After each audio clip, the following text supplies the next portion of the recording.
ಹೆದರಬೇಡ ಕಂದ, ನಿನ್ನ ಮನದ ಪ್ರಾರ್ಥನೆ ನನಗೆ ತಲುಪಿದೆ. ನಿನ್ನ ಕಷ್ಟಗಳೆಲ್ಲ ಇಂದೇ ದೂರವಾಗಲಿ. ನಂಬಿ ಕೆಟ್ಟವರಿಲ್ಲವೋ ರಂಗ ಎಂಬ ಮಾತು ಸತ್ಯ. ರಾಯರ ಅನುಗ್ರಹ ಸದಾ ನಿನ್ನ ಮೇಲಿದೆ. ತಗೋ ಈ ಮಂತ್ರಾಕ್ಷತೆ. ಗುರುವಿನ ಮಹಿಮೆಯ ಮಂತ್ರಾಕ್ಷತೆ ಬೆಳಗಿತು ಈ ಬಾಳನು. ಮಂತ್ರಾಲಯ ಶ್ರೀ ಗುರುರಾಯರ ಈ ಪುಣ್ಯ ಕ್ಷೇತ್ರದಿ ರಾಘವೇಂದ್ರ ಗುರು ರಾಘವೇಂದ್ರ ಶರಣಾದ ನಿನ್ನ ಪಾದಕ್ಕೆ.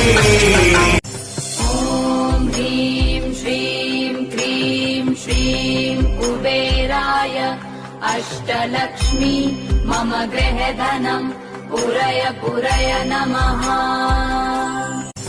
ಓಂ ಹ್ರೀಂ ಶ್ರೀಂ ಕ್ರೀಂ ಶ್ರೀಂ ಕುಬೇರಾಯ ಅಷ್ಟಲಕ್ಷ್ಮಿ ಮಮ ಗೃಹಧನಂ ಪುರಯ ಪುರಯ ನಮಃ.